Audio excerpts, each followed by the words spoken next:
তীব্র গরম, তার মধ্যেই জামাই ষষ্ঠীর আয়োজন। সকাল থেকে ষষ্ঠীর প্রস্তুতি। পশ্চিম মেদিনীপুরের ডেবরা, সবং, পিংলায় বাজারে সকাল থেকে মাছ মাংসের দোকানের সামনে দিগ্বিজয়। আজ বাজার দর জানতে চাইবো, কারণ আজ জামাই ষষ্ঠী এবং সেই জামাই ষষ্ঠীর প্রস্তুতিতে কোনো রকম খামতি রাখতে চাইছেন না শ্বশুর শাশুড়িরা। একদমই প্রিয়াঙ্কা, গরম থাকলেও জানো দক্ষিণবঙ্গ পড়ছে, প্রচুর তাপমাত্রা রয়েছে, কিন্তু গরম থাকলেও বছরের একটা দিন সেখানে তো জামাই আদর হবেই। সেই জন্য কিন্তু সকাল থেকে বিশেষ করে মানুষজন সকালে গুরুত্ব দিচ্ছে, কারণ বেলা বাড়লে তাপমাত্রা বাড়ছে।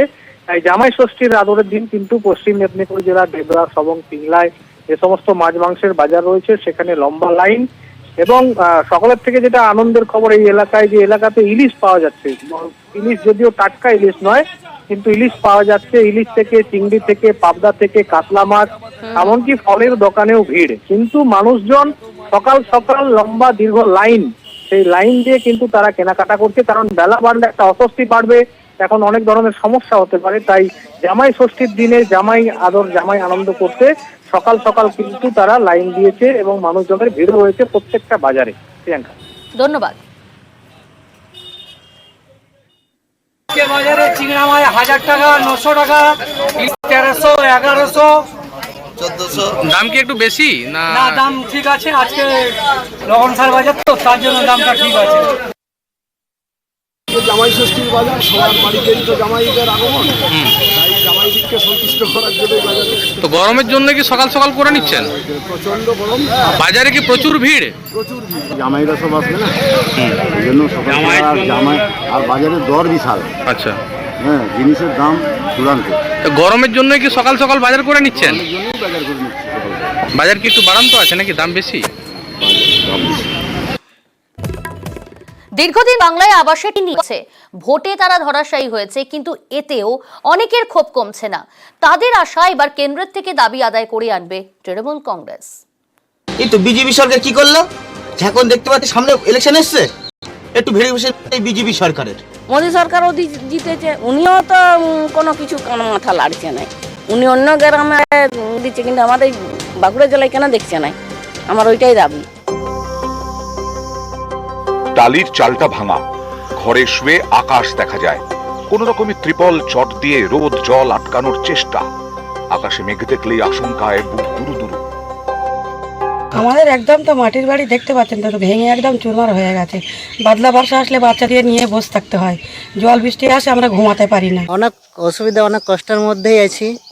জল ঝড় হলে অনেক ভয় লাগে। তারপরে জল, ঘরের ভিতরে জল পড়েছে। তারপরে ভাঙা ঘর কখন পড়ে যাবে কোনো গ্যারেন্টি নেই, যখন তখন পড়ে যেতে পারে। এদের অনেকেরই নাম আছে আবাসের তালিকায়, কিন্তু ঘর পাননি। এ নিয়ে লোকসভা ভোটের হাওয়া গরম হয়েছে। বিজেপি দাবি করেছে তৃণমূল নেতারা চুরি করেন, তাই টাকা দিচ্ছে না কেন্দ্র। পাল্টা কেন্দ্রের বিরুদ্ধে প্রতিহিংসার রাজনীতির অভিযোগে সরব হয়েছে তৃণমূল। মমতা বন্দ্যোপাধ্যায় এও ঘোষণা করেন, ভোট মিটলে রাজ্য সরকারই ঘর করে দেবে। আমার এখানে এখনো 43 লক্ষ বাংলায় বাকি আছে। কাঁচা বাড়ি তো গ্রামে গ্রামে সবার, আস্তে আস্তে করব। আগামী ডিসেম্বর মাসে আমরা শুরু করব, 11 লক্ষ পাকা বাড়ি আমরা করে দেব। আবাসের ঘর নিয়ে ভোটের ময়দান বারবার কেঁপেছে। ভোটের ফল বেরোনোর পর দেখা গেল আবারও রাজ্যে সবুজ সুনামি, আর বিজেপির ভরাডুবি। ভোটের ফলে স্পষ্ট, আবাসের ঘর না পাওয়ার ক্ষোভ গেছে বিজেপির বিরুদ্ধে। বিজেপির হারের পরেও অনেকের ক্ষোভ মিটছে না। বিজেপি সরকার ঘর আটকে রেখেছে। আগামী দিনে যদি না ওই ঘরের টাকা কেন্দ্র সরকার, বিজেপি সরকার না ছাড়ে, বর্তমান যে জামানত হয়েছে, আগামী দিনে এর চেয়ে বেশি বেশি জামানত জব্দ হয়ে যাবে। লিস্টে আমাদের নাম আছে, সেই ঘরে আমরা পাচ্ছি না, কেন্দ্র সরকার আটকে রেখেছে। বিজেপি সরকার আমাদের আবাস যোজনা ঘর আটকে রেখেছিল। এই লোকসভা নির্বাচনে দুটো গালে থাপ্পড় মেরে তার যোগ্য জবাব দিয়েছে। তাই আমরা বলতে চাই যে তৃণমূল সরকার আবাস যোজনা ঘর আদায় করে নিয়ে আসবে। আশা করছি তো যে সরকারের কাছ থেকে পাবো। মোদী সরকার তো বললেও সে আরও পশ্চিমবাংলায় 3 কোটি বাড়ি দেবো। আমরা তো এবারে অবশ্য জরুরি আশা করছি। এবারে যদি পাই তো তাহলে জানবো আমাদের ভাগ্য ভালো। নিউজ 18 বাংলা। আবাসে দুর্নীতি ঠেকাতে কড়া মুখ্যমন্ত্রী। উপভোক্তাদের তালিকা তৈরি হলেও ফের সমীক্ষার নির্দেশ দিয়েছেন তিনি। ডিসেম্বর থেকে প্রকল্পের টাকা দেবে রাজ্যই সরাসরি সিদ্ধান্ত মঙ্গলবারের প্রশাসনিক বৈঠকে। আমার এখানে এখনো 43 লক্ষ বাংলায় বাকি আছে। কাঁচা বাড়ি তো গ্রামে গ্রামে সবার, আস্তে আস্তে করব। আগামী ডিসেম্বর মাসে আমরা শুরু করব 11 লক্ষ পাকা বাড়ি আমরা করে দেবো। 24-এর ভোটের প্রচারে প্রতিশ্রুতি, আর সেই প্রতিশ্রুতি মতোই এবার প্রশাসনিক সিদ্ধান্ত।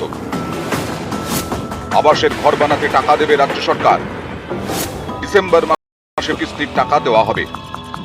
বঞ্চনা বরাদ্দতেই এসেছিল সাফল্য, তাই রাজ্য ও শাসক দল নিজেদের টাকাতেই প্রকল্প চালাতে চায়। কিন্তু সেই প্রকল্পগুলিতেও যেন দুর্নীতি থাবা না বসায়, তাই নিয়েই সতর্ক প্রশাসন। আবাস নিয়ে ভুরি ভুরি দুর্নীতির অভিযোগ উঠেছে। প্রকল্পের কাজ খতিয়ে দেখতে একাধিকবার বাংলায় প্রতিনিধি দল পাঠায় কেন্দ্র। এই ইস্যুকে হাতিয়ার করে বিজেপি। এই সুযোগ যাতে তারা আর না পায় তা নিশ্চিত করতে চাইছে রাজ্য সরকার। দুর্নীতি ঠেকাতে তাই আবারও সমীক্ষার সিদ্ধান্ত নেওয়া হয়েছে। ভোটের ফল বেরোনোর পর মঙ্গলবার প্রথম প্রশাসনিক বৈঠক হয়। নবান্নের এই বৈঠকে পঞ্চায়েত দপ্তরকে মুখ্যমন্ত্রী নির্দেশ দেন, আবাসের তালিকা তৈরি হলেও ফের সমীক্ষা করতে হবে। বলেন, আবাস প্রকল্পে অনেক যোগ্যদের নাম নেই। আমি এটা অনুভব করেছি। যারা যোগ্য নন তাদের নাম কোনোভাবেই ঢোকানো যাবে না। আবাসের তালিকা নিয়ে এর আগে দুবার সমীক্ষা হয়েছে। 2023-এর ডিসেম্বরে শেষবার সমীক্ষা করেছিল রাজ্য সরকার। উপভোক্তার তালিকায় নাম ছিল 11,36,000 জনের। এবার ফের সমীক্ষার নির্দেশ দিলেন মুখ্যমন্ত্রী। কিভাবে সমীক্ষা হবে তার জন্য প্রয়োজনীয় গাইডলাইন ঠিক করে দেবে পঞ্চায়েত দপ্তর। এদিনের বৈঠকে মুখ্যমন্ত্রী বলেন, ঘাটাল মাস্টার প্ল্যান ফেলে রাখা যাবে না, আরো তাড়াতাড়ি কাজ করতে হবে। মুড়িগঙ্গা সেতু নির্মাণের কাজ দ্রুত শুরু করা হবে। খুব তাড়াতাড়ি টেন্ডার ডাকা হবে। এদিন মুখ্যমন্ত্রী প্রশ্নের মুখে পড়েন রাজীব কুমার সহ 4 সচিব। মুখ্যমন্ত্রী প্রশ্ন, আইটি ডিপার্টমেন্ট কেন ভালো কাজ করছে না? সন্দেশখালী নিয়ে একাধিক ফেক ভিডিও ছড়িয়েছিল, এটা কেন দেখা হয়নি? স্কিল ডেভেলপমেন্টে কেন ভালো কাজ হচ্ছে না? আমি কিন্তু আপনাদের কাজে নিয়মিত নজর রেখেছি। অন্যদিকে প্রাণী সম্পদ দপ্তরের সচিবের কাছে প্রশংসাও করেন মুখ্যমন্ত্রী। তীব্র গরমের মধ্যেও বিদ্যুৎ পরিষেবা ঠিক থাকার জন্য বিদ্যুৎ দপ্তরেরও প্রশংসা করেছেন। সোমরাজ বন্দ্যোপাধ্যায়ের রিপোর্ট, নিউজ 18 বাংলা। এবার নজর রাখতে হচ্ছে গোঘাটের দিকে। গোঘাটে পথ দুর্ঘটনাকে ঘিরে উত্তেজনা। জামাই ষষ্ঠীতে মাংস কিনতে গিয়ে পথ দুর্ঘটনায় মৃত্যু, মর্মান্তিক দুর্ঘটনা। টেলিফোন লাইনে রয়েছে প্রতিনিধি বাপন। বাপন, কিভাবে ঘটল মর্মান্তিক দুর্ঘটনা?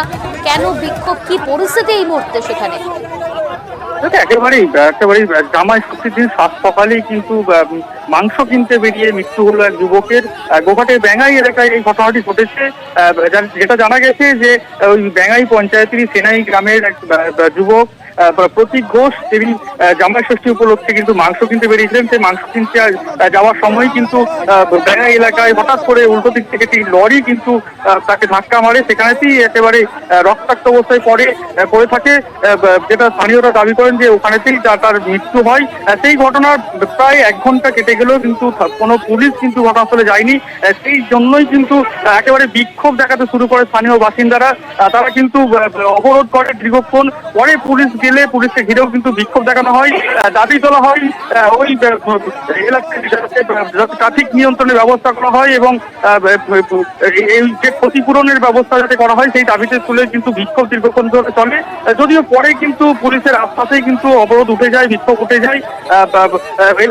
পুলিশ কিন্তু ওই ঘাতক লরিটিকে একদিকে যেমন আটক করেছে, তেমন কিন্তু মৃতদেহটি উদ্ধার করে আরামবাগ মেডিকেল কলেজে ময়নাতদন্তের জন্য পাঠিয়েছে। প্রিয়াঙ্কা, ধন্যবাদ বাপন।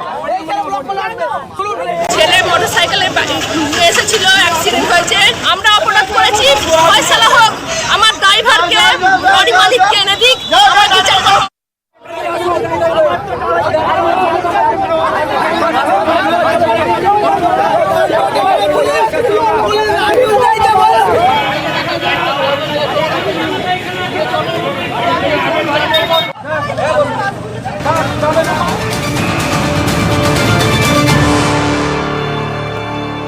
আপনাদের মনে থাকবে নিউজ 18 বাংলার দর্শক বন্ধু, আপনারা দেখেছেন যে হাওড়া জগৎবল্লভপুরের মাজু এলাকায় সেখানে গাছ কেটে ফেলা হচ্ছিল, আর বারবার প্রশাসনকে জানিয়েও কিন্তু কোনো সুরাহা পাওয়া যাচ্ছিল না। এই খবর আমরা সম্প্রচার করি।